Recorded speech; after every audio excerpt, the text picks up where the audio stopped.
Pod Andersen. Oferecimento Bom Te Ver, móveis e estofados. Bom é ter você aqui. Criarte Dubai e Dubai Home.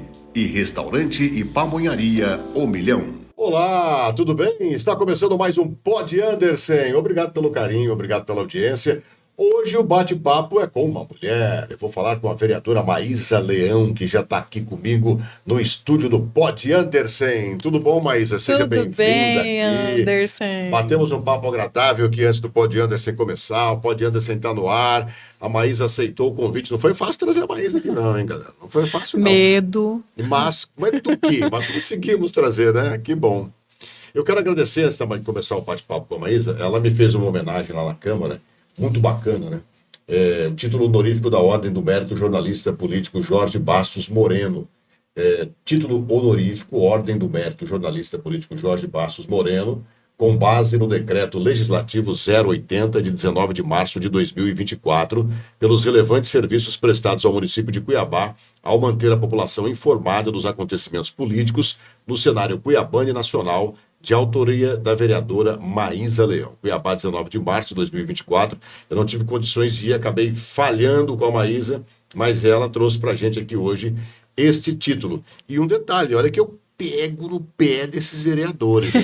Eu já recebi moção de aplausos da Câmara, e sempre de uma mulher. A moção foi da Michele, o título da Maísa, agora o Dilemário vai me dar um título de cidadão cuiabano. Olha. E eu pego no pé deles pra caramba, não. Lá não é essa, não. De vez em quando eu chamo eles de Casa dos Horrores, o pessoal fica bravo comigo. Ou fica bravo. Anderson, não fala isso. Mas antes da gente falar de política, né? A Maísa é cuiabana, você nasceu aonde? De onde veio a Maísa Leão? Eu sou cuiabana, Anderson, sou filha de cuiabano. A minha mãe é paulista, mas eu falo que a minha mãe é a paulista mais cuiabana da história, porque ela veio pra cá há mais de 40 anos e trouxe a família inteira, então esvaziou ali a cidade de Guaíra e Barretos, que era a região que a minha mãe veio. E eu fui criada em Cuiabá com essa proximidade muito grande com a nossa cultura, porque eu acho que a cultura cuiabana, ela é algo que o Brasil precisa conhecer. Eu sempre falei para os meus amigos assim, gente, vocês têm que ir ouvir um rasqueado, vocês têm que comer uma farofa de banana, vocês têm que comer uma mojica de pintado para entender o que é o ser cuiabano, que é esse ser feliz. Então eu venho desse lar, que tem um cuiabano e uma paulista. Meus pais vieram para cá para dar aula na UFMT, foram professores fundadores da medicina da UFMT e da Unic. Eu cresci em postinho de saúde, eu cresci nessa realidade da saúde pública, da educação pública. Então, para mim, a política em si era algo que eu não esperava que eu fosse ser política, mas é algo que eu vivi na pele durante a minha infância, durante toda a minha vida. Fui uma cidadã muito participativa, fui ensinada a ser muito crítica e trabalhava com educação digital. Trabalhei durante 15 anos com a internet. Tinha uma escola de marketing digital, tenho ainda a escola, e entrei para a política meio que por indignação. Por não me sentir representada. Eu falei, então eu vou lá ver como é que é esse negócio. Mas seus pais são médicos, são da área de saúde? Meus pais são médicos, meu pai é ginecologista obstetra, a minha mãe, ela é sanitarista, né, que é a médica do SUS, e ela é dermatologista e anestesista. Você não quis ir nessa onda? Eu fiz vestibular para medicina, eu fiz, Anderson, 4 faculdades que eu comecei. Fiz medicina, fisioterapia, marketing e moda. Acabei me formando em moda. E fui durante muito tempo lojista, trabalhei com vestuário durante 8 anos da minha vida, meu primeiro CNPJ, e depois fiz o mestrado em marketing e acabei migrando para a carreira do marketing. Mas a medicina, embora eu tenha grande afinidade, não era minha vocação. Então, não nada a ver com os pais, né? E quando a gente bate papo, você já falou que conhece aqui esse Cobre Mais, né? Eu tenho 2 sabores aqui, gengibre e esse aqui é de uva. Quer algum deles? Eu vou provar o de uva, porque o gengibre eu já tomei. O gengibre é meu predileto. Sempre vai ter um de gengibre aqui. Mas não, eu sempre pergunto eu gosto de todos eles, né? Eu adoro kombucha.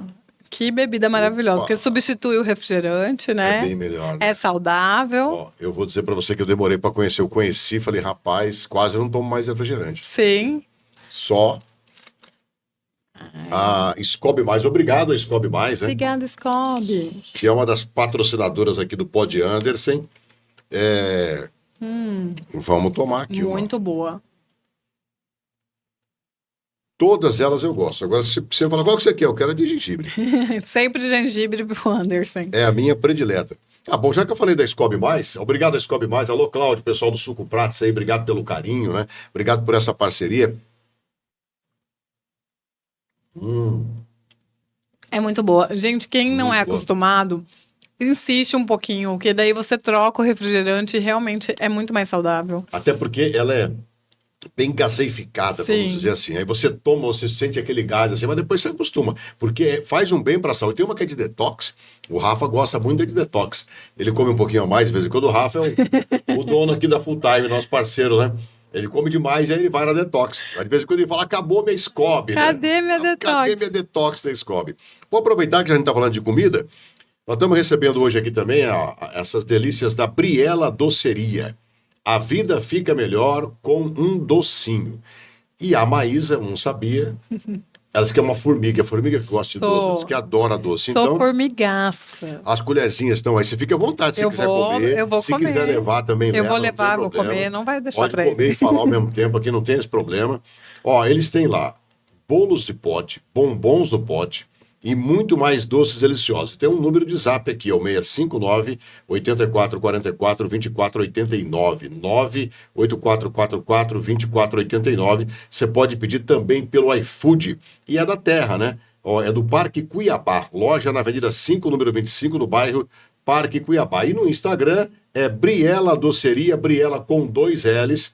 Briela Doceria, você vai lá e segue o pessoal da Briela Doceria no Instagram. Obrigado aqui. Você quer expor igual a Briela o seu produto aqui no Pod Anderson? Converse conosco no direto, tá? E você vai descobrir que é muito fácil. Não tem muita burocracia participar, não. Você só conversa, a Nathalie vai atender você, você conversa com ela aí no nosso direto no Instagram e você vai ver que é muito fácil expor o seu produto aqui no Pod Anderson. Eu geralmente falo, às vezes não. Bom, conversa com ela, você vai ver. Você vai se surpreender quando ela explicar para você o que é preciso para expor o seu produto aqui no Pod Anderson, tá bom? Então vai lá agora, Briela Doceria no Instagram. Maísa já está experimentando. O que é isso aí, Maísa? Gente, é maravilhoso. Tem um chantilly aqui em cima, chocolate branco, chocolate preto. Briela do céu, é bom demais. Além de vereadora, ela é digital influencer. Ela sabe fazer isso melhor do que eu 10 vezes, né? Melhor do que eu 10 vezes. Ah, você recebia muito presente assim quando você se dedicava 100% a isso, é? Muito. Na época que começou a pandemia, a gente teve essa explosão do delivery, né? Do iFood, da entrega em casa. Às vezes eu recebia doce suficiente para o prédio inteiro. Olha só que legal. Só que eu sempre fazia questão de experimentar um pedacinho de cada um para poder falar com propriedade, para poder indicar a cada pessoa. Porque embora aquele era o meu trabalho, foi uma época que a gente deu as mãos, né, para as pessoas. E eu divulguei muita gente com muito orgulho, porque como nós temos empreendedores criativos e bons, né? É delicioso esse doce. Então, assim, tem que dar parabéns mesmo, tem que divulgar. Eu fiz uma parceria de um molde que eu não costumo fazer, atendendo ao pedido de um amigo meu para ajudar o dono de uma pizzaria. E eu não pago, eu pago pizza hoje porque, né? Mas se eu não quiser, eu não pago nunca mais pizza na vida. Eu ligo para ele, ele manda pizza. Aí, às vezes quase nem peço pizza dele, porque o que eu fiz foi para ajudar, não foi para receber a pizza dele em troca. Sim. Mas a pizza dele é maravilhosa, então. Até hoje, quando às vezes ligo lá, falo, manda uma pizza, aí ele manda e não cobra, mas fiz para ajudar. Isso não tem preço, né? Então, o pessoal da Briela, ó, obrigado aqui. Parabéns. A Maísa já experimentou, disse que é uma delícia, disse que ela é uma... Quem é viciado em doce é o quê? Doçola? Eu sou uma formiguinha. Formiguinha. Total. Eu passei 40 dias, Anderson, na quaresma. Eu falei, eu vou fazer um jejum de doce. Meu Deus. Quase morreu. Quase morri, quase matei, né? Então, o povo lá em casa sobreviveu e agradeceu eu voltar a comer. E isso aqui é o quê? Acho que é um brigadeiro, não é? O que é isso, Nathalie? É um brownie, né? Eu vou experimentar o brownie aqui, que é menorzinho. Bonito ele. Que eu vou comer esse inteiro. Eu chego lá. Bom, hein? O brownie é feito do quê? É um bolinho, né? Só que ele é um bolinho sem... O brownie não é aquele bolo que cresce, que fica fofo. Ele é um bolinho menor, mais consistente. É bom, né? Muito bom. Só que deve ser bom com café sem açúcar. Ou Aí você vai longe. Mas enfim, vamos voltar a falar do eu adoro café sem açúcar com docinho. Eu também. É que é o seguinte, meu paladar para doce é muito apurado. Se for muito doce, eu chego a arrepiar. É. Tanto que meu paladar, ele capta o doce. Meu marido é assim, ele fala, ai, até doeu aqui. Eu falo, não dói nada em mim, não. Eu vou comendo, o negócio não dá nada. Ai. Bom, tá aí, a gente já começou a bater papo aqui. Esse é o Pod Anderson, a gente conversa com os nossos convidados aqui. A Maísa é a nossa convidada de hoje. Você estudou aqui? Estudei aqui. Eu fiz, a minha faculdade foi aqui em Cuiabá, meu mestrado foi em São Paulo, mas a faculdade foi aqui. E uma das faculdades que eu fiz 1 ano de medicina no Rio de Janeiro. Me fez passear pelo Rio. Eu morei também, fiz intercâmbio nos Estados Unidos, mas passei a maior parte da minha vida aqui. Você ficou quanto tempo nos Estados Unidos? 1 ano. 1 ano? É. É bom lá, não? Muito bom. Eu fui na década de 90, né? E eu olho, assim, o ensino que tinha lá, Anderson, e o que nós temos aqui hoje. Infelizmente, no Brasil, a gente ainda precisa evoluir muito no quesito ensinar para habilidades, né? Eu fui aprender isso depois de ser mãe atípica e compreender o que era inclusão escolar. E nos Estados Unidos, por mais que eles tenham muitos defeitos e muitas questões sociais a melhorar, eles têm uma educação para habilidades. Então, você não vai fazer a mesma grade curricular do seu colega que é do mesmo ano que você. É diferente assim, É né? totalmente diferente. Então, imagine, eu estudei lá em 1996. A gente está falando aí, né, de 30 anos atrás. Então, em 96, eu montei a minha grade de acordo com as minhas habilidades. Então, é uma educação voltada para o que cada um pode melhor absorver e melhor entregar.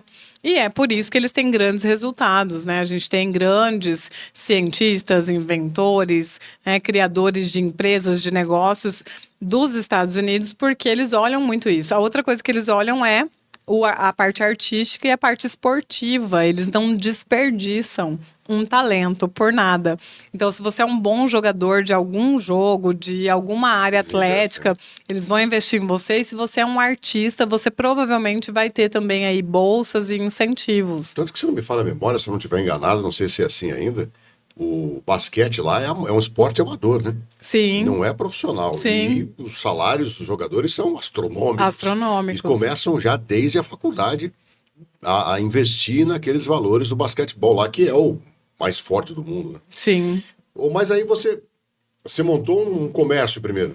Aqui. Eu montei um comércio. Eu sou neta de 2 comerciantes, né? Meu avô, seu José, ele abriu o primeiro comércio ali da Praça Popular. Né? Meu avô veio para Cuiabá quando a minha mãe mudou para cá, 40 anos atrás. Teve mercearia ali no bairro Jardim Tropical. Depois ele teve comércio em outros lugares, na Praça da Mandioca. E aí, quando nós mudamos na década de 90 para Praça Popular, ele abriu o primeiro mercadinho da Praça Popular, onde depois surgiu o Bar da Azeitona. E eu tendo essa veia do meu avô e a veia da minha avó materna, que abriu a primeira loja ali no centro da capital, que fez, né, ela sustentou os filhos. O meu pai fez faculdade na UNB com a minha avó vendendo ali na lojinha dela, vendendo... Você lembra o nome do estabelecimento comercial? Né? A minha avó tinha a Grifer. Grifer. E o meu avô era o Quebra-Galho Popular. Quebra-Galho Popular, olha só. É bem criativo ele. O seu Zé, ele parecia um Papai Noel. Todo mundo falava, eu vou lá na mercearia do seu Zé, o Papai Noel. Barba branca, Barba comprida. branca, igualzinho Papai Noel. Eu tô quase lá. E essa veia comercial sempre esteve presente na minha vida. Então, em 2002, eu abri o meu primeiro CNPJ, uma loja na Praça Popular. E essa loja existe até hoje. Eu vendi a loja para uma prima minha, mas durante 8 anos foi ali na loja. Loja do quê? Loja de roupa, vestuário feminino. Ela era pequenininha, eu brincava assim que se viessem 4 clientes, tinha que sair um vendedor para caber. Mas depois a gente foi crescendo, a gente chegou a ter loja no shopping. E essa experiência de ter a loja, de ter o comércio, trouxe para mim esse olhar do quanto o empreendedorismo, ele é realmente um degrau para a liberdade. Porque você pega aí, né, se você for olhar casos de mulheres vítimas de violência, o que a gente ensina hoje para essas mulheres? Empreender. Porque se essa mulher não tiver liberdade financeira, ela não vai conseguir sair de um ciclo de violência. E a mesma coisa o empreendedorismo digital, que hoje te dá liberdade geográfica, né? A gente tinha, por exemplo, você que é jornalista. Antigamente você ficava preso aos veículos de massa. Então você tinha que ou ser jornalista numa TV, numa rádio, numa revista, ou você ficava dificilmente procurando um local. Hoje você pode abrir um podcast, hoje você pode ter um canal no YouTube, você pode ter essa liberdade ao empreender no ambiente digital. Então, a minha história com o comércio veio do sangue. Ela foi desenvolvida num balcão de loja e depois eu tive o It Bazar, que é o maior bazar de varejo do estado de Mato Grosso. Durante 8 anos fui sócia. E a gente fez esse bazar durante 3 vezes por ano. Fui uma das primeiras blogueiras do estado de Mato Grosso, né? Numa época que ninguém nem sabia o que era ser blogueira. Trouxe o blog Mala com Rodinha, que era o mais acessado. Tive 22 clientes concomitantes ali durante muitos anos. E migrei para o marketing digital nessa transição aí de blogueira a educadora. Você passou a viver de mídia social? Total. Total. Vivi, eu falo assim que muita gente falava, nossa, mas ganhava dinheiro? Ganhava dinheiro, ganhava um bom dinheiro. Mas a diferença é que assim, Anderson, desde o começo eu me vi como empresa. Então eu tinha CNPJ, eu emitia nota fiscal, eu tinha contrato com os meus clientes. A gente brinca, né? A permuta, ela é algo muito válido, principalmente para os pequenos empreendedores, mas eu tinha sempre contrapartida financeira. E estabelecia ali metas com os meus clientes, deixando muito claro que eu era um veículo de comunicação. Então, eu não tinha obrigação de vender, e sim obrigação de propagá-los. E muitas vezes eu meio que auxiliava na venda para que eles tivessem bons resultados. E foi assim que nasceu a educação digital. Hoje eu estava dando uma olhada no seu Instagram, você tem, deixa eu ver aqui, só para falar o número exato. 188 mil seguidores. É um número alto? Depende, né? Para universo de blogueiras nacionais, não. Mas para o universo regional, sim. Eu já cheguei a ter 215 mil seguidores. Quando eu entrei para a política, eu perdi uma boa parte, principalmente de seguidores de fora, embora eu sempre tenha focado no regional. E eu falo para muita gente, até a gente chega para mim e fala, como ter 188 mil seguidores? Eu trabalho com isso há 15 anos. O meu Instagram ele é de 2012. Eu já fiz mais de 10 mil posts. Tô vendo aqui. Então mais de 10 mil posts. é trabalhar. Mas tem que postar todo dia, toda hora? Postar por postar não, né? Posts com relevância. Eu acho que o principal fator é o que você agrega para quem vai ver o seu post. Mesmo quando blogueira, nunca era sobre mim, sobre a minha história. Era sempre sobre o impacto que aquele post ia causar na vida de quem está vendo o post. Então, é por aí. Se você postar todo dia, com consistência e com intencionalidade, né? Qual a sua intencionalidade? Hoje, a minha intencionalidade é comunicar política. É trazer as pessoas para perto da política, é mostrar que é possível, sim, fazer uma política diferente de resultados. Mas lá atrás, quando eu era blogueira, era trazer bons produtos, boas dicas, facilitar a vida de quem me assistia. E não mostrar que, como eu sou linda, olha meu look, olha onde eu estou, sabe? Esse onde eu estou tinha que agregar valor para outra pessoa. E foi assim que eu conquistei. Você sabe que teve uma vez, teve uma pessoa, um comerciante, ficou chateado comigo, né? Sério? É porque ele falou assim, você pode tirar uma foto aqui e postar dizendo que você está no meu estabelecimento comercial? Eu falei assim, cara, você fala o seguinte, tira você a foto e fala que eu tô aqui. Aí ele falou assim, mas se você postasse no seu e fizesse assim, me marcasse, me daria muito mais resultado. Aí eu falei, tá bom, vai dar resultado pra você. Qual resultado vai dar pra mim? Sim. Aí ele ficou chateado. Você faz tudo pensando em ganhar dinheiro. Eu falei, mas eu não falei em ganhar dinheiro. Eu falei, eu quero saber o resultado que vai dar pra mim. O ganha-ganha, né? Expor a sua marca ao lado do meu nome, que é uma marca. Nunca mais ele falou comigo. E é muito importante as pessoas saberem que nomes são marcas. Eu sempre me enxerguei como marca e eu tive sempre, Anderson, uma responsabilidade de só publicar empresas das quais eu compraria. Então, assim, já vieram contratos atrás de mim que eram contratos muito bons financeiramente, mas de produtos que eu não consumia. Então, se eu me vendesse ali e falasse que eu consumo algo que eu não consumo, rapidamente a máscara iria cair e eu não teria os resultados que eu tive. Você sabe que logo que eu saí da TV Centro-América, que eu passei a mexer com mídia digital, eu contratei uma agência para me ajudar, porque eu não tinha noção de como eu ia fazer. Aí eu até fiquei chateado com o pessoal da agência, nessa pegada que você está falando aí, porque chegou um cliente que queria que eu anunciasse Era uma empresa de Uber que estava começando, não me lembro o nome, acho que nem foi para frente, que eu nunca mais ouvi falar dela. Uma empresa de motorista de aplicativo. Aí a dona da agência, ela e minha esposa que tomavam conta disso. Eu, na verdade, só aparecia para gravar os comerciais e o que precisava, mas essa parte burocrática era tudo com elas. Aí minha esposa e a dona da agência chamaram o cara que queria e falou assim: olha, o Anderson não vai fazer comercial da sua empresa. Mas, poxa, como ele faz para tanta gente? Não, para tanta gente não. Por que ele não vai fazer? A gente pesquisou.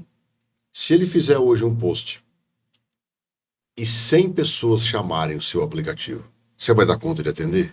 Uma ótima Hoje análise. não. Aí ela falou, então, aí você vai estar comprometendo a marca dele. Porque o cara vai falar assim, pô, o Anderson falou de uma empresa que não atende ninguém, que não dá Sim. conta de atender.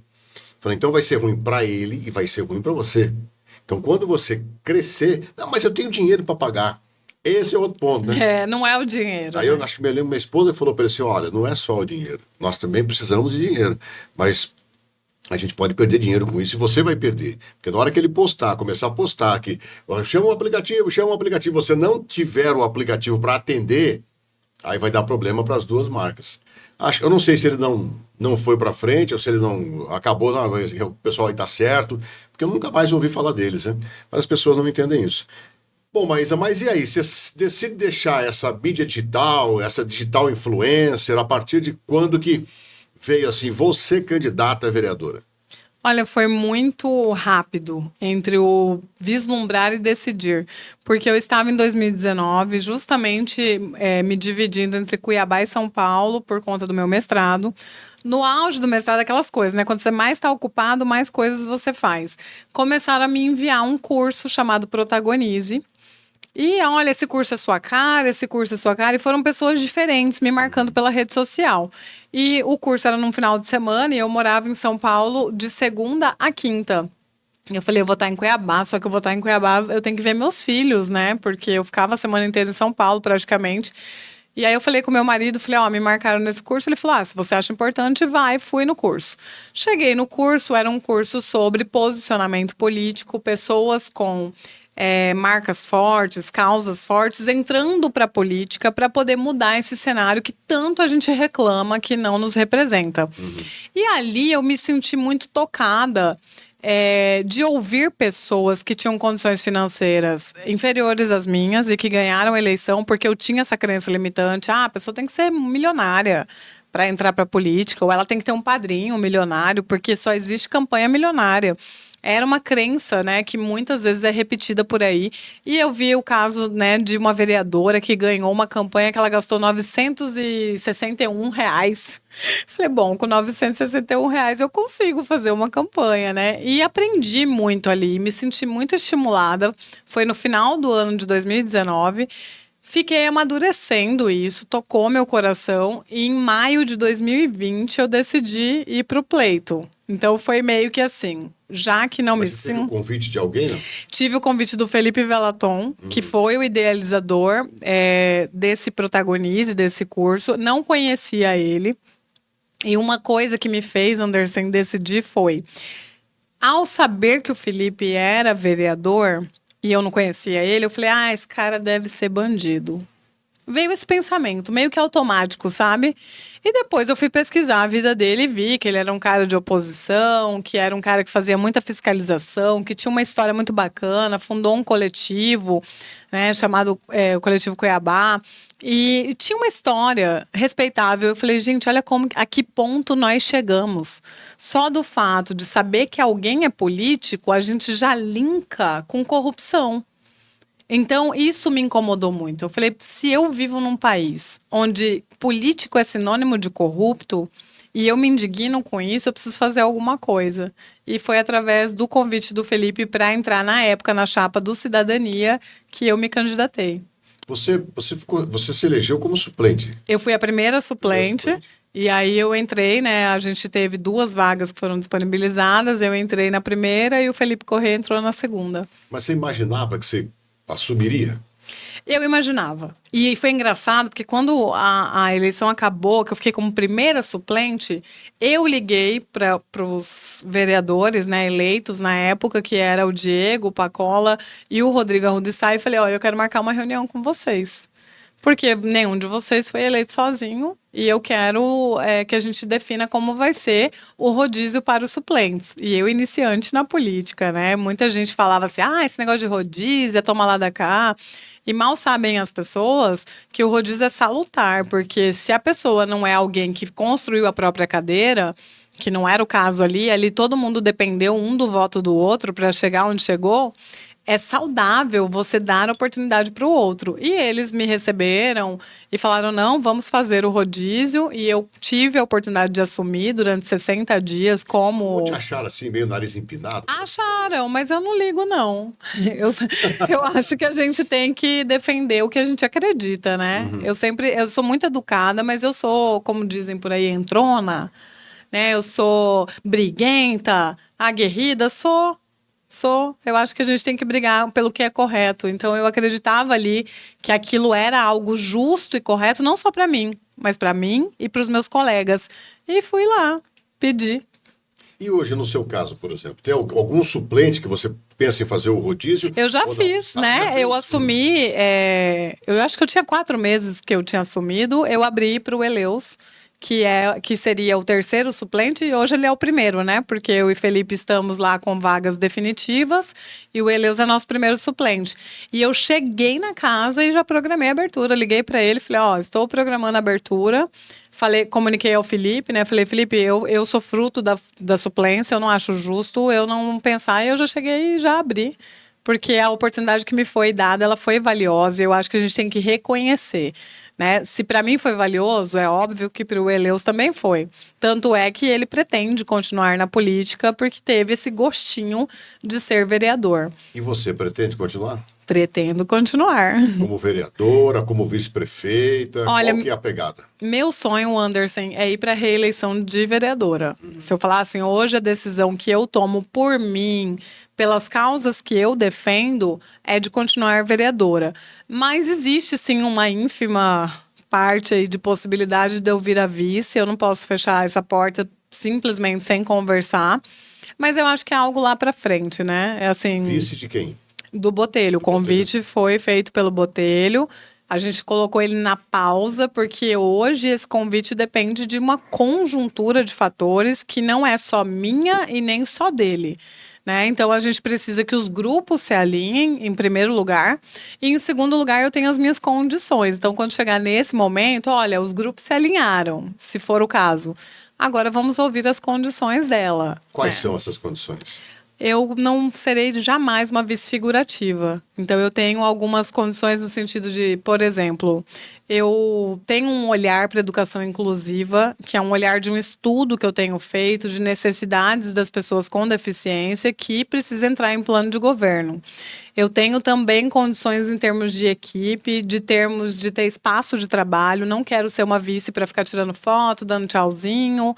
Quero ser ouvida, quero analisar o plano de governo, ver alterações que precisam ser realizadas, principalmente na área da saúde mental de Cuiabá, que é uma área que sempre fica para o próximo mandato.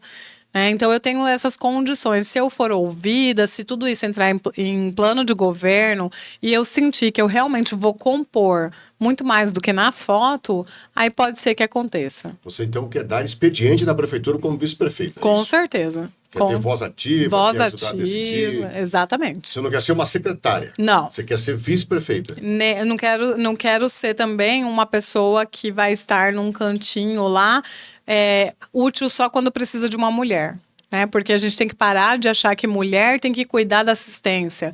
Mulher tem que cuidar de assunto de mulher. Assistência é muito importante, Secretaria da Mulher é muito importante, mas a mulher tem que cuidar de tudo. E por que você acha, então, que nessa eleição próxima para prefeito a gente não vê uma mulher com um nome forte na disputa da prefeitura?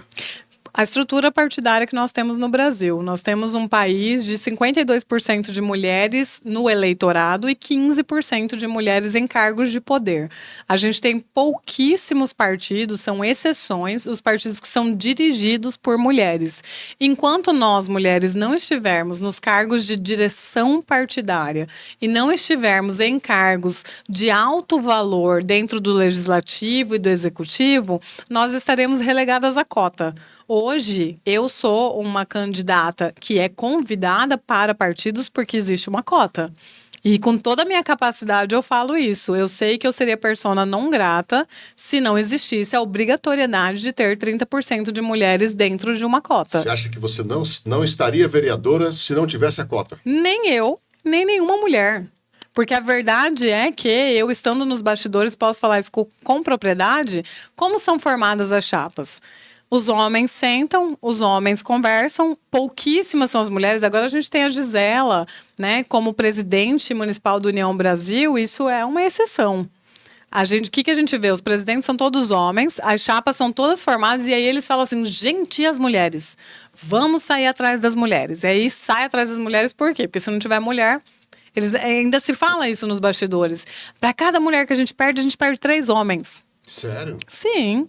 Uma chapa hoje, para ser completa, ela precisa de 30% de mulheres. E se uma mulher desistir, 3 homens têm que sair. Então, vamos cuidar das mulheres. E por que as mulheres desistem? Então, por isso que eles mantêm vocês, na sua opinião. Com certeza. Com certeza. E aí não adianta falar, não, a gente ama as mulheres, é um estranhamento, existe uma sociedade aí machista, patriarcal, onde a política não é um local acostumado com mulheres e eles estão se acostumando. Não estou falando mal, tenho pares excelentes, por exemplo, o Eduardo Magalhães, pastor, presidente municipal do Republicanos, é uma pessoa com quem eu tenho um excelente relacionamento, que a gente conversa, a gente toma decisões juntos, mas há um estranhamento. Há um estranhamento até assim de um pastor com uma mulher casada, ter que fazer uma reunião. Existe um cuidado que, se eu fosse um homem, esse cuidado não seria necessário. Estaria ali mais à vontade. E assim é o ambiente político. Sempre que uma mulher está, gente, vamos olhar o linguajar, temos uma mulher na sala. Então há um estranhamento. Então talvez por isso, na mesa diretora da Câmara, não tenha uma mulher. E nem foi cogitado, né? A gente teve, né, as presidentes no passado, mas há quantos anos nem é cogitado o nome de uma mulher para a presidência? A gente teve uma legislatura ontem que não tinha nenhuma mulher. Então, assim, ainda não ocupamos esses espaços e precisamos ocupar. Talvez por isso você acha que aquele desentendimento entre você e o deputado Catani tenha ganhado tanta repercussão assim? Com certeza. Nós mulheres temos que ter um cuidado muito grande, porque é vitimista, é mimimi, porque que entrou para a política se não aguenta, tem toda essa história, né? E muitas vezes a gente vê embates muito fortes de homens com homens, que as pessoas falam, ele é muito forte. Ela não, ela é mimizenta, ela é histérica, ela é nervosa, ela se descontrolou. Então, existe sim um embate que ele é um embate de gênero, isso não há dúvidas, mas que é necessário, né? Eu entrei na política e estou aqui para isso, para que no futuro mulheres possam só debater política e não debater o seu espaço. Eu tenho algumas manchetes aqui do que eu estou perguntando para ela que falam sobre isso, né? Fala assim, Catani diz que Maísa Leão está inventando mentiras para outros políticos. Maísa perde pedido de indenização de 40 mil contra Catani. Maísa diz que não teme embate com Catani. Maísa vai a ela e Catani responderá outra ação por quebra de decoro. Deputado que comparou mulheres com vaca e se torna alvo de novo. Ou seja, que é o caso do Catani. Esse embate foi uma experiência? Ele acabou? Ele ainda existe? Em que pé que está isso? Para mim acabou, né? Eu espero que por parte dele tenha acabado. Esse embate, ele é um clássico da violência política de gênero, né? Quando acontece uma violência contra uma mulher, seja ela política ou seja ela uma violência sexual, uma violência de qualquer tipo, o que se faz primeiro? Isso aí está em todos os livros que estudam o ciclo da violência de gênero contra a mulher. Primeiro vai se difamar essa mulher, dizer que ela mente. Então essa é a primeira defesa, ela mentiu, ela está mentindo, ela está aumentando. E depois do ela mente, ela está exagerando, ela estava desequilibrada, louca, ela se desregulou, ela se perdeu completamente, ela quer me usar de degrau. Pode olhar todas as vezes que tem embates entre homens e mulheres. Essas são as frases usadas. Vem na parte de acabar, de lapidar com a biografia dessa mulher. Dizer que essa mulher é defensora de algo, né, que depõe contra ela. Então, essa mulher defende pornografia, essa mulher defende estupradores, essa mulher defende... Então, assim, foi um clássico ali que vivemos triste. O que aconteceu de fato, Maísa? De fato, aconteceu que a gente teve um debate raso, né, dentro de um podcast sobre a penalidade para estupradores. Por que eu digo raso? Porque ele não me deixou concluir a minha fala e me interrompeu, e aí foi impondo a fala dele. Nós não chegamos, né, em algo comum ali para a gente dizer o que de fato seriam políticas públicas para combater o estupro. Desse debate raso, eu me manifesto dizendo que eu era contra a castração química, mas não porque eu queria proteger o estuprador, pelo contrário, sou a favor da prisão perpétua para estuprador. Eu acredito que o estuprador é um ser que não tem recuperação, ele não deve voltar ao retorno social. Essa é a minha crença e essa é a minha defesa. Mas eu não cheguei nessa parte. Ele, na hora que eu falei que eu era contra a castração química, ele já me interrompeu e já levou essa situação para ele como defensor das pessoas e eu como defensora de estupradores. Logo, eu que luto tanto quanto com essa pauta na realidade, né? Porque eu sou voluntária de uma organização que há 10 anos atende vítimas de estupro. E aí o que acontece? Por que eu falei que eu era contra? Porque a gente sabe que o estuprador, ele estupra, infelizmente, com garrafa PET, com cabo de vassoura. O intuito do estuprador é destruir a vítima. Ele não é só um intuito de ímpeto sexual. Só que só entende isso quem estuda isso, quem realmente faz parte desse ciclo e entende esse ciclo. Ele vai ser sempre um reincidente, por isso que eu não acredito na simples castração e devolve para a sociedade, porque esse cara castrado, ele vai continuar estuprando. Isso são dados, né? São estudos científicos, por isso a gente demonstra que você precisa cortar o mal pela raiz. E qual é cortar o mal pela raiz? Prevenir uma sociedade que valoriza a pornografia, que estimula que o homem, para ser macho, seja um homem altamente sexualizado e que erotiza mulheres. E também, a meu ver, tirar da sociedade os pedófilos e estupradores, que eu não acredito em reabilitação dessas pessoas. Com prisão perpétua, com mudança do Código Penal. E aí ele faz esse recorte, leva para as redes sociais e, de repente, de defensora dos direitos das mulheres, eu passo a ser defensora dos estupradores. E isso foi uma grande ofensa à minha biografia. Entrei em contato com ele, pedi para apagar o post, ele não apagou o post por defesa da liberdade de expressão e os seus seguidores começaram a me ameaçar minha família, ameaçar minha mãe, a minha filha, dizer que nós merecíamos ser torturadas, estupradas, violentadas da pior forma possível. E a gente sabe, Anderson, que hoje em dia essas promessas de digital, elas podem sim se tornar realidade. Eu fiquei bem apavorada. Apavorada por mim, pela minha mãe, pela minha filha, com medo mesmo de que alguém que estava ali fazendo aquelas promessas horríveis viesse a tentar concretizar. A Assembleia fez alguma coisa ou não? Na época teve uma coisa regimental, que uma pessoa de fora não pode entrar com processo, por isso foi arquivado e ficou por isso mesmo. Hoje, na verdade, o post está lá, ele, né, nunca quis apagar. Eu espero, de fato, que o deputado esqueça que eu existo, né, e possa viver a vida dele, defender as coisas que ele acredita, me deixando viver a minha vida e defender as coisas que eu acredito. Você perdeu realmente os 40 mil para ele ou você recorreu? Não, na verdade eu entrei contra ele e a juíza não entendeu que ele tivesse que me ressarcir. Não entendeu que existia alguma violência em deixar o vídeo na rede dele. Bom, e ainda assim parece que ele pediu inclusive sua cassação. Pediu. Não sei por quê, né? Quebra de decoro de me defender. Estou vendo uma manchete aqui, ó. O VG Notícias publicou na época, né? O deputado pede cassação de vereadora de Cuiabá e indenização de 52 mil. O deputado alega que foi acusado sem provas pela vereadora Maísa Leão de incitar pessoas a cometerem crime de estupro contra ela. Ele deu uma mudada aí nos fatos, né? O fato, na verdade, é que eu pedi para ele apagar um post que era o foco da violência, que permanece até hoje, e para ele o post é acima de qualquer coisa. Bom, na Câmara hoje é você, a Michele, a Edna, são 3 mulheres. 3 mulheres. 3 mulheres, muito pouco mesmo, né? Muito pouco. É muito pouco. Né? E ainda de vez em quando, vocês têm um atrito entre vocês, como você teve com a Edna, por exemplo, tiveram alguns atritos com a Edna. Como é que é isso? Como é que funciona? Além de serem poucas, são desunidas, a gente pode dizer assim ou não?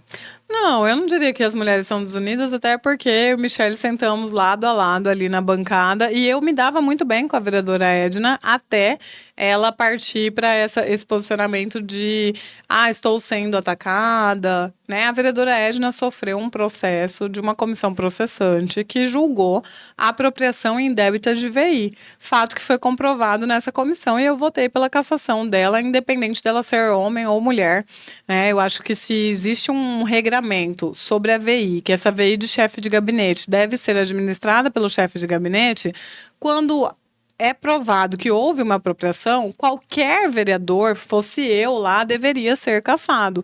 E eu votei pela cassação dela e ela assumiu esse posicionamento de dizer que eram as brancas contra a negra, que nós estávamos unidas porque nós éramos contra ela ser uma vereadora de esquerda.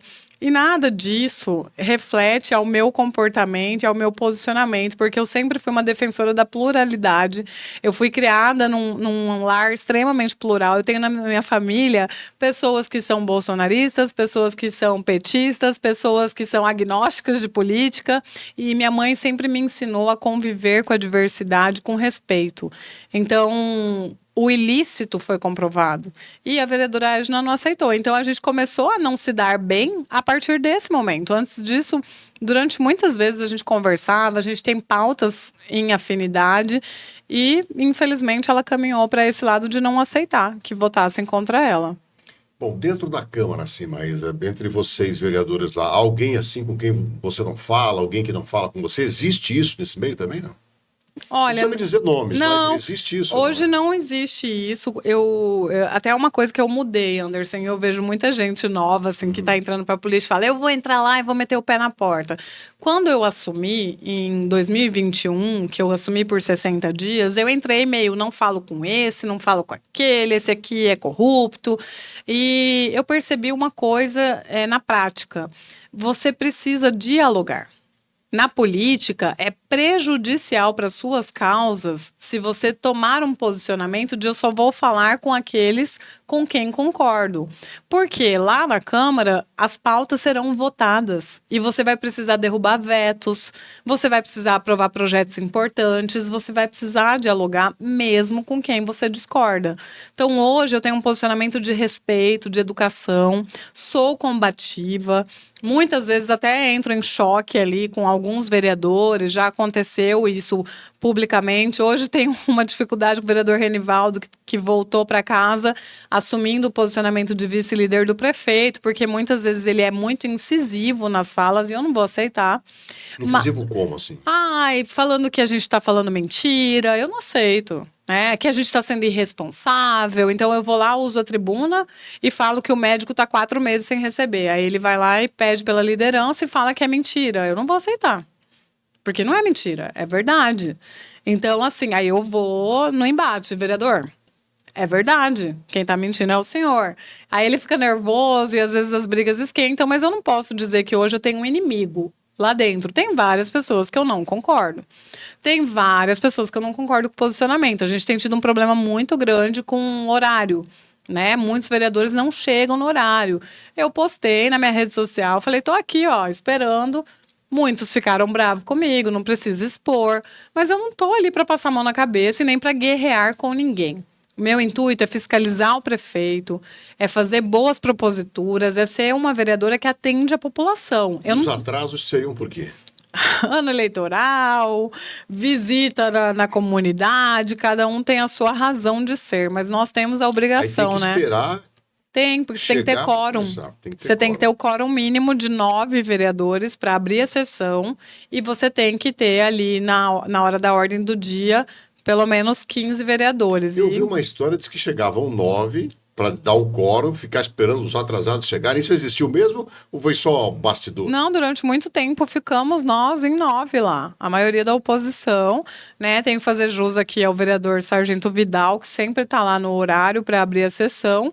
E durante meses nós ficamos em 9, segurando a sessão até que o vereador Demilson Nogueira falou: quando tiver 9 eu saio. E aí, agora, toda vez que tem 9, ele sai. Você teve uma treta também com um vereador porque saía para fumar? Eu vi alguma coisa, foi você mesmo? Tive, foi eu, mas a gente já se acertou. Não, porque hoje em dia, tudo que acontece dentro de uma instituição vira essa treta, vira essa polêmica. né? Na Vira- verdade, assim, eu nem falei só dele, eu falei do comportamento de todos e citei, né, o exemplo de um vereador que chegava, mas não ficava dentro do plenário. E aí o que acontece, Anderson? Às vezes a gente tem que ir no banheiro. E tem que ficar pedindo, sabe? Gente, olha, eu posso ir no banheiro? Isso acontece muito comigo, com a vereadora Michele, porque a gente fica muito no plenário. E tem outra coisa também, a gente tem um dispositivo que se chama Tribuna Livre, que é um momento onde vem um munícipe para falar de uma dor, de uma realidade, de uma parcela da sociedade. Muitas vezes esse munícipe está falando para 8 pessoas, 9 pessoas, para o Sério, quórum o pessoal não mínimo. fica? E a pessoa tá lá, mas não tá dentro do plenário, sabe? E isso é frustrante. Aí eles falam muito, mas cuida do seu mandato. Realmente, tenho que cuidar do meu mandato. Mas a partir do momento que nós, enquanto Câmara, não estamos passando uma imagem de seriedade, de compromisso, isso me prejudica. Porque quando as pessoas vão falar mal, quando alguém fala Casa dos Horrores, eles não falam Casa dos Horrores, exceto a Maísa. Eles vão falar Casa dos Horrores, os 25 não prestam. eu sou um desses. Eu, quando falo a Exatamente. Casa dos Horrores, É todo mundo. vai todo mundo. Exatamente. Não acho que estou certo, né? Mas agora eu mudei um pouco. Eu falo, tem uma meia dúzia lá que Isso. faz parte da Liga da Justiça, né? A gente agradece. É. Então é isso. Então, assim, eu quero que a Câmara seja respeitada. Porque o meu trabalho está lá dentro. Mas grande projeto seu, assim, que você falou, esse projeto eu acertei, consegui fechar, consegui aprovar e hoje está funcionando. Olha, o meu projeto do fluxograma da jornada do autista é o meu projeto do coração, porque o que acontece, Anderson? Nós, vereadores, muitas vezes a população vem e pede para a gente fazer algo para resolver um problema. Só que quem faz algo é o executivo. O legislativo, ele aponta, ele fiscaliza. E esse projeto foi um projeto que ele impôs a publicização da jornada do autista. Ao impor essa publicização, que eu posso fazer isso, descobriu-se que a jornada não existia. E a jornada não existindo, o Ministério Público firmou um TAC com o município de Cuiabá para que a jornada seja criada. E essa jornada vem sendo criada há 1 ano e meio e ela está em fase de implementação e finalização. Então, eu consegui instituir uma política pública para a comunidade autista através de um projeto de lei meu que se tornou lei em 2022 e desde então vem sendo firmada essa jornada. Então, para mim, é de uma grande alegria, porque eu poderia ficar apontando que ela não existe, dizendo que hoje há uma fila de mais de 1.000 pessoas por diagnóstico, dizendo que a gente tem 1.500 autistas matriculados com laudo no município e apenas 100 desses 1.500 fazem terapias. Eu poderia ficar só enumerando os defeitos, mas eu consegui com uma propositura, com reuniões temáticas, trazendo as pessoas da secretaria para perto, fazer com que essa jornada seja desenhada e se torne uma realidade. Então, se eu pudesse assim eleger tem vários outros projetos muito importantes, né? Eu consegui fazer a emenda dentro do auxílio emergencial para mulheres vítimas de violência, uma emenda que trouxe prioridade para as mães de múltiplos filhos e para as mães de filhos com deficiência, para que essas mulheres não fiquem muito tempo na fila. Imagina uma mãe que tem 4 filhos.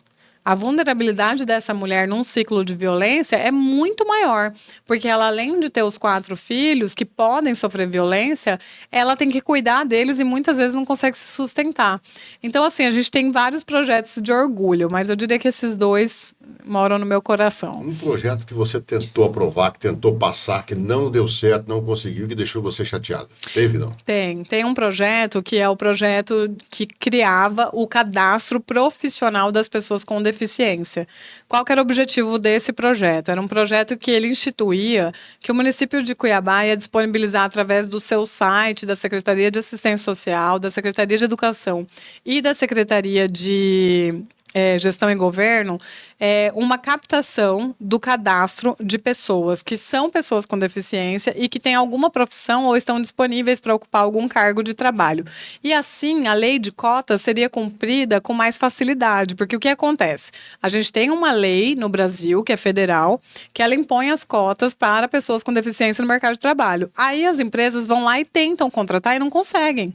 Elas não encontram essas pessoas.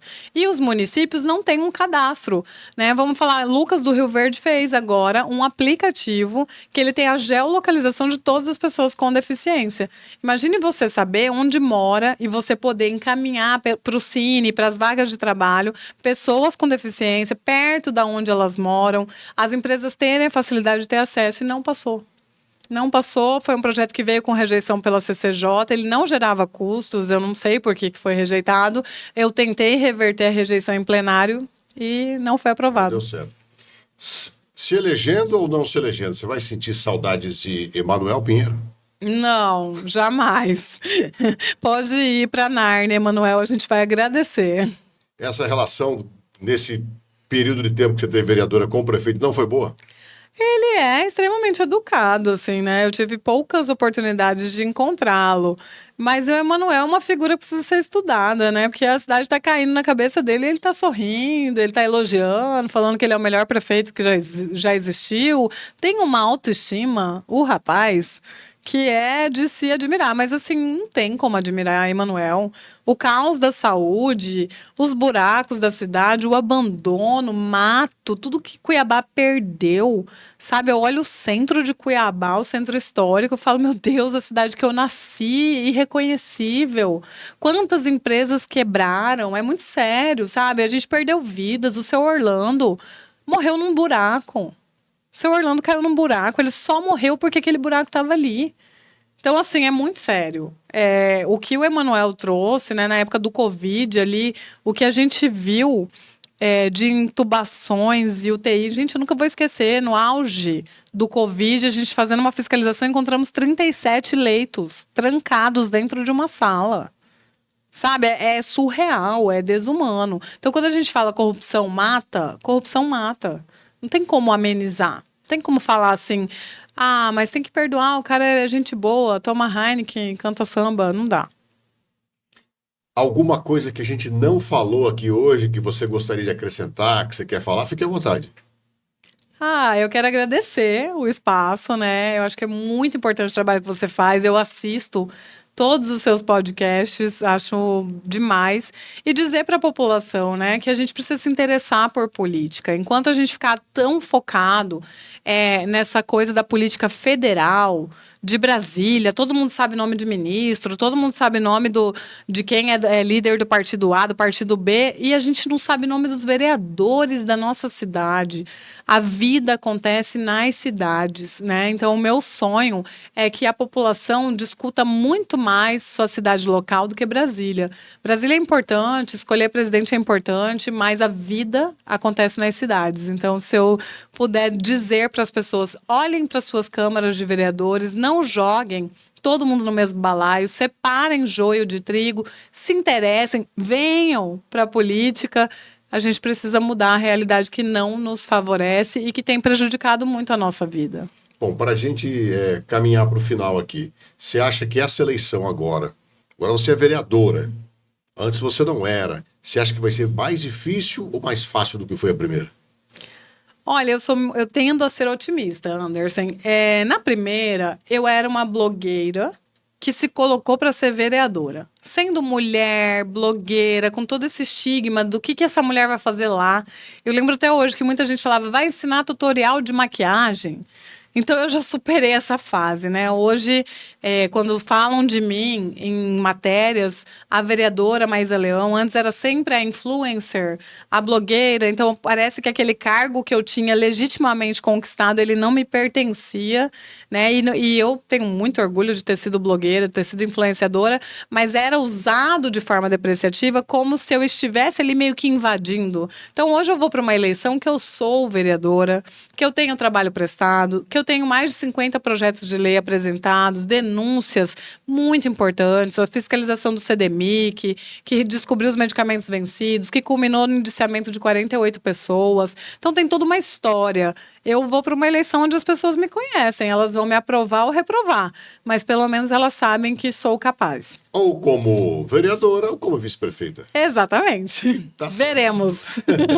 Maísa Leão, obrigado pelo papo aqui, obrigado pela homenagem que você prestou à minha pessoa aqui. Aí, em nome da minha família, eu agradeço. Estamos à sua disposição sempre aqui. Boa sorte, né?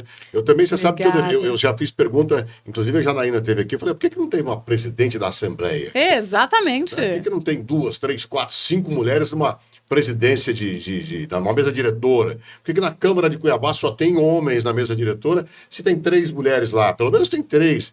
Né? Enfim, são coisas que eu me questiono, né? Por que hoje a gente pede tanto para as mulheres ocuparem cargos importantes e quando elas chegam lá, é o que você falou aqui hoje, eu entendi, né?